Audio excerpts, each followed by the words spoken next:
Hello and welcome back to my channel guys. तो अभी 6:30 हो रहे हैं बट मैं उठी थी 6 बजे। उठने के बाद मैं फ़्रेश वगैरह हुई और फिर मैं अपने टेबल पे आके बैठ गई। तो उसके बाद मैंने अपना आज का जो कार्यक्रम करना था, जो भी चीज़ मुझे करना था, मैंने वो प्लान किया, देखा कि मुझे क्या करना है। और टू बी ऑनेस्ट मैं बायो में कुछ नहीं कर रही हूँ क्योंकि मैं शाम को बिल्कुल नहीं पढ़ रही हूँ। मैं शाम को इधर उधर करने के चक्कर में सब रह जा रहा है, तो मेरा बायो में कुछ नहीं अभी हो रहा है, जो कि बहुत सैड है मेरे लिए। सैड थिंक है जो कि मेरे को करना चाहिए। तो गाइज़ उसके बाद मेरे को आज मोशन इन अ प्लेन का लेक्चर देखना था, तो मैं वो लेक्चर उम्मीद के लेक्चर से वो देखी। उसके बाद ये देखिए आज का मेरा टू डू लिस्ट है जो कि मुझे करना है, तो मैं करूँगी, देखते हैं कितना करती हूँ।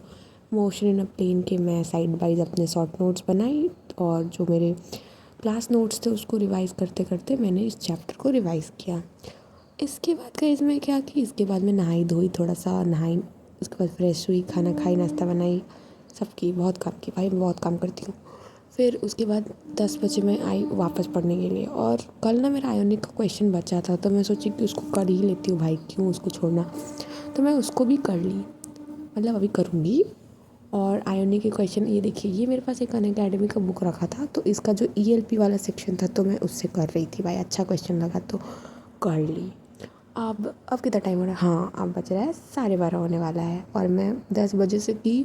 और फिर और सेकंड कल क्लाउड जो में 15 ऑर्गेनिक मिनट का का मैं ब्रेक लेने के लेक्चर बाद देखी मैं थी ना, लेक्चर ऑर्गेनिक 1 का एंड क्लास 2, तो की। उसके सर ने और DPP वगैरह दिए थे और क्वेश्चन प्रैक्टिस के लिए उन्होंने ELP कर दिया था, तो उसको की। इस बार तो मैं आइसोमेरिज्म को नहीं छोड़ूंगी भाई, मेरे को बहुत दिक्कत आता है, मैं इसको हल्के में ले लेती हूँ, वन शॉट करने के चक्कर में मेरी जान निकल जाती है। इस बार नहीं छोड़ती मैं। ऑलमोस्ट तो गाइस पता है क्या, मतलब मैं 1 बजे के बाद में मतलब 2-2:30 बजे तक ऑर्गेनिक कर लूँगी, ठीक है। उसके बाद ऑर्गेनिक करने के बाद मतलब क्वेश्चन वगैरह सब लगा के DPP वगैरह लगा के मुझे उतना टाइम लगा था, तो हम उतना किए। एंड देन उसके बाद पता है क्या हुआ, मैंने चावल खा लिया। एंड गाइस तुम मानोगे नहीं, दोपहर के टाइम में जब मैं चावल खाती हूँ और खाना अगर अच्छा हो जैसे अपने घर का होता है, तो भाई हमको आ जाता है नींद। एंड जब नींद आया, नींद आने के बाद तो भाई मैं सो गई। एंड अगर दोपहर में अगर 2-2:30 बजे सो, तो तुम अलार्म लगाओगे 1 घंटे की, बट वो 1 घंटा 1 घंटा नहीं रहता है, वो 2-3 घंटा 4 घंटा हो ही जाता है। ये मेरे साथ होता है, मैं 1 घंटे का अलार्म लगाओगे, फिर 15 मिनट का नैप लेने जाओ, और जिस टाइम वो अलार्म बजने वाला होता है ना तब उनको नींद आता है। और ऐसे तो भाई ओवरथिंकिंग करते रहो, सोचते रहो, और फिर जैसे ही 15 मिनट हो गया, 1 घंटा हो गया, तब जाके नींद आएगा। तो भाई जब ऐसे नींद आएगा तो फिर हम सोएंगे कब? इस चक्कर में मैं मतलब सो गई, बहुत देर सो गई।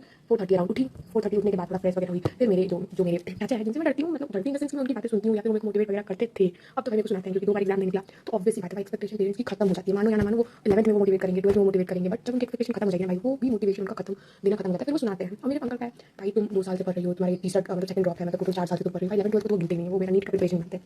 तो इसमें भाई तुमको तो सवाना चाहिए, तुमको तो 700 से 8 मार्क्स नहीं, 700 भी नहीं, वो तो बोलते हैं 720 और 720 तुमको टेस्ट में आना चाहिए। भाई तुम सोच रहे हो, लगता है भाई इतना ईजी है, और इस बार का जो पेपर टफनेस हुआ है, सिर्फ ये नॉर्मल सी बात है भाई, पेरेंट्स को मार्क्स चाहिए भाई ने। और पता है 2 साल जो मैं एग्जाम दी हूँ ना, तो आधे से ज़्यादा मेरा पता है पेपर खराब क्यों हुआ है, क्योंकि मैं नंबर के पीछे भागती थी, मार्क्स के पीछे भागती थी, मार्क्स कमाती थी, डिमोटिवेट हो जाती थी। लेकिन इस बार मैं सोच के रखी हूँ कि मैं बिल्कुल भी मार्क्स के पीछे नहीं जाऊँगी। ऐसा नहीं मेरे को टेस्ट में अच्छे नंबर नहीं आते थे, पिछली बार अनअकैडमी का ऑफलाइन टेस्ट सीरीज थी, उसमें मेरे अच्छे स्कोर बन रहे थे, बट अनफॉर्चुनेटली 2025 का पेपर इतना खतरनाक था कि मेरा ब्रेन एकदम डेड हो गया था एग्जाम टाइम। तो ये सब को याद करके भाई मेरे को काम आता है, तो याद करना नहीं चाहते। तो इनको रहता है कि तुमको 720 आना चाहिए, आपके मेरा जब भी फोन करेंगे पढ़ाई का पूछेंगे तो ये पूछेंगे मार्क्स कितने टेस्ट दे रही हो। और भाई वो ये पूछेंगे, अगर उनको बोलो कि मतलब पार्ट सिलेबस दे रही हो या फिर रिवीजन करते करते चैप्टर दे रहा है, भाई बोलेंगे तुम फुल सिलेबस क्यों नहीं लगा रही हो। भाई उनको लगता है 2 साल पहले 3 साल पहले मुझे पढ़ी होना, मुझे याद होना चाहिए। ये फैमिली ड्रामा पहले तो आज 1 घंटा मैं खूब सुनी। वो बाहर रहते तो कॉल करके 1 घंटा खूब सुना मेरे को, ठीक है। उसके बाद क्या हुआ कि घर के कॉलेज, भाई घर के कॉलेज चलो, पर्सनल बता नहीं सकती, लेकिन घर के कॉलेज चलो गए। इस चक्कर में मेरा दिमाग और खराब हुआ। फिर मुझे 1 घंटा पढ़ने का मन नहीं किया, सब सोच ओवरथिंकिंग होने लगी। भाई मैं मार्क्स सोचना नहीं चाहती, मेरे घर वाले बार-बार को याद करते हैं, और वैसे भी इस बार मेरे को नीट करने का इतना सा भी मन नहीं था, इतना सा भी जो था मेरा मन नहीं था। घर वालों के कहने पे मैं एग्जाम देने के लिए थोड़ा पढ़ भी रही हूँ, बट मेरा सच्ची मन नहीं था, इसलिए मैं BSc कर रही हूँ राइट साइड। तो मैं उतना तो उसे BSc की तैयारी दे रही, बट ठीक है। तो भाई मन नहीं था, ऊपर से इतना सोचने में मोटी हो गई। फाइनली बहुत देर ओवरथिंकिंग करने के बाद मैं सोची कि अब थोड़ा पढ़ती हूँ। तो अब पढ़ने का मैं सोची तो हूँ, मेरा जो आज का टू डू था उससे मैं 3-4 काम की होंगी, बाकी मेरा बाकी ही है। तो मैं वो करूँगी। इतना दुख तो सुना दी, नहीं क्यों, बट स्ट्रेट लाइन का क्वेश्चन हो गया, आयोनिक और ऑर्गेनिक हो गया, मेरा सेल्फ और लोकोमोशन बचा हुआ है।